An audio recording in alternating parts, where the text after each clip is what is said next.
Ang pag-ibig ng Diyos ay para sa lahat, maging sa mga banal at makasalanan, mabuti at masasama. Subalit ang pag-ibig ang nagpapabago sa tao upang mapalapit tayo sa Diyos.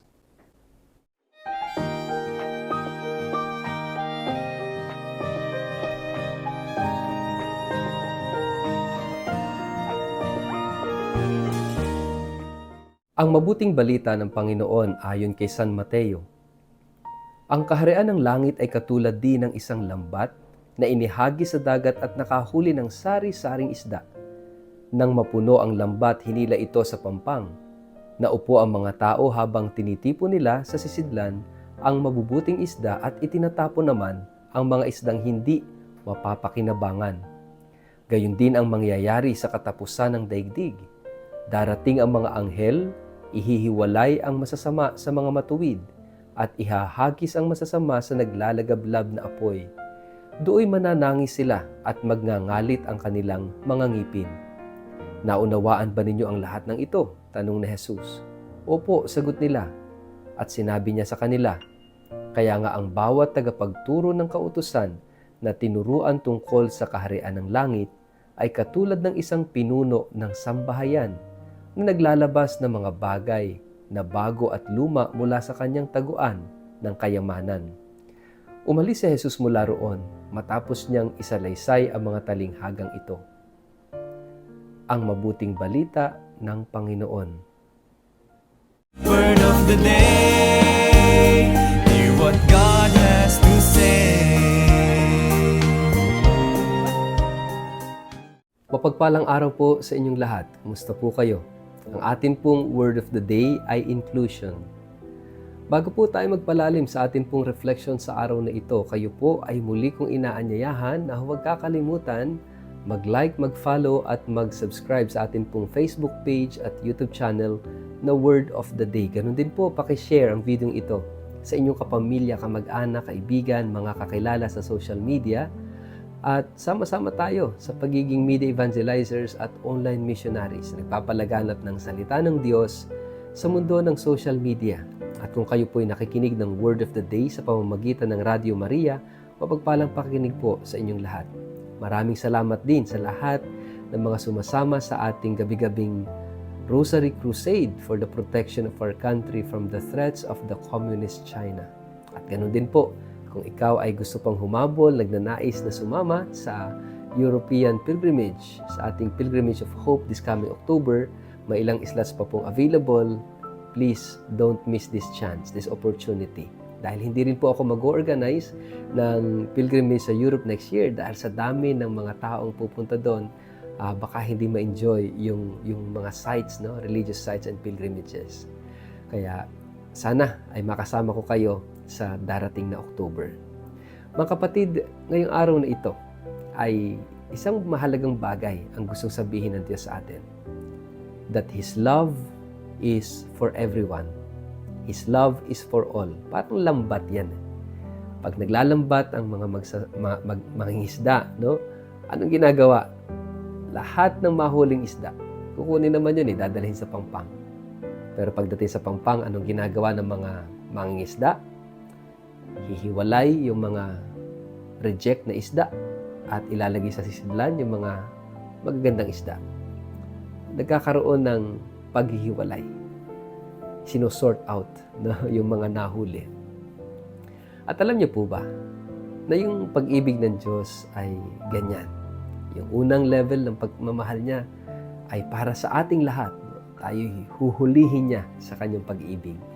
Lahat ay candidate sa pag-ibig ng Diyos. Banal man, makasalanan, mabuti o masama, babae, lalaki, kung ano pa man ang kasarian, ano? Kaya ang dami-dami na kung ano ng mga kasariang binabanggit, no? At lahat tayo ay candidate sa pag-ibig ng Diyos. Ano ka man, maging sino ka man.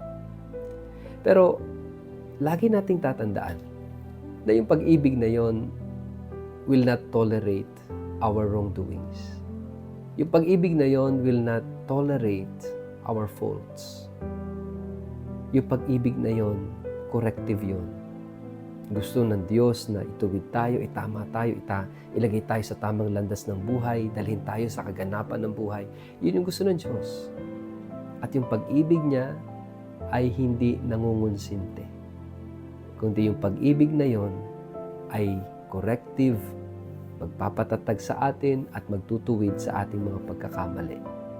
Kaya nga, yung second level dito sa ating gospel, after na hulihin ang mga isda, dadalhin daw sa pampang. At anong gagawin? Magkakaroon ng sorting out, no?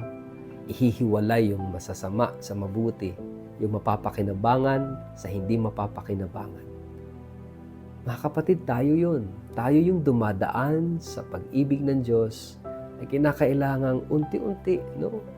Maalis sa atin yung mga hindi dapat, yung mga labag sa pag-ibig, yung mga labag sa Diyos.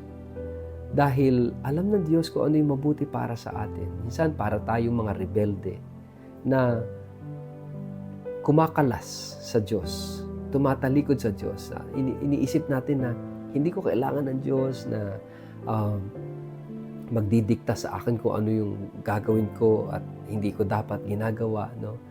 At minsan sinasabi pa natin, matanda na ako, kaya ko na mag-decide para sa aking sarili. Mga kapatid, tingnan ulit natin.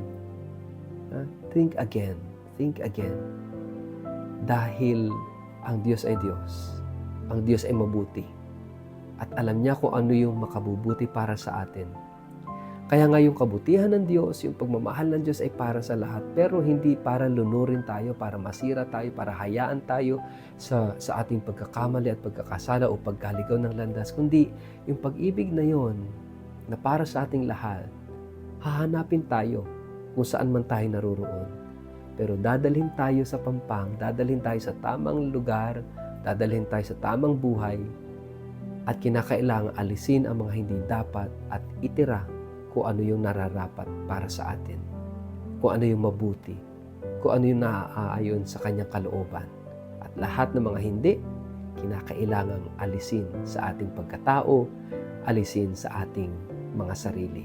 Ito yung hilingin natin sa Diyos. Tulungan niya tayo na maalis itong mga bagay na hindi dapat nasa atin. Sa ngalan ng Ama, ng Anak at ng Espiritu Santo. Amen.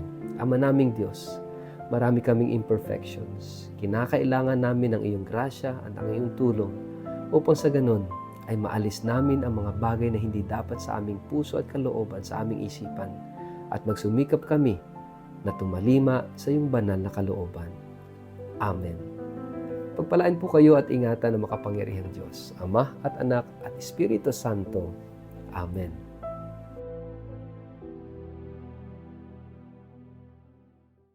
Sa lahat po ng aking mga followers sa Word of the Day, ang atin pong simbahan ay magdiriwang ng taon ng Hubileo sa susunod na taon, 2025, na tatawaging Jubilee of Hope. At bilang paghahanda po dito, ako po ay nagtakda ng isang espesyal na pilgrimage sa taong ito. Maliban sa pagbisita sa mga kilalang syudad sa Europa tulad ng Paris at Lyon sa bansang France, sa Rome, Milan, sa Venice, sa Florence, Pisa at Assisi sa bansang Italia, ang pilgrimage na ito ay may natatanging katangian. Bibisitahin po natin ang ilang mga Marian shrines tulad ng Our Lady of Miraculous Medal at ang Our Lady of La Salette sa France. Gayon din, ang Holy Face of Jesus of Manopello at ang Eucharistic Miracle sa Lanciano, Italy ay atin ring mabibisita. Hindi lang po iyon, magkakaroon din po tayo ng pagkakataong makita ang mga incorrupt bodies ng mga santo tulad ni na Saint Padre Pio, Saint Catherine Labouré, Saint Vincent de Paul, Saint Bernadette Soubirous, Saint John Vianney, Saint John Bosco, Saint Clare of Assisi, Saint Lucy, at marami pang iba. Magkakaroon din tayo ng pagkakataong mabisita ang 4 na basilika sa Roma at ang ilang mga historical at itinuturing na wonders of the world tulad ng Eiffel Tower, Leaning Tower of Pisa, ang Colosseum at marami pang iba. Kung kayo po ay interesadong makasama ako sa espesyal na pilgrimage na ito, maaari po kayong tumawag o mag-text o mag-email sa mga sumusunod na contact details na nakikita nyo sa screen. First come, first serve basis lamang po ito. Kaya kung kayo interesado, huwag kayong mag-atubiling mag-contact sa amin. Maraming salamat po.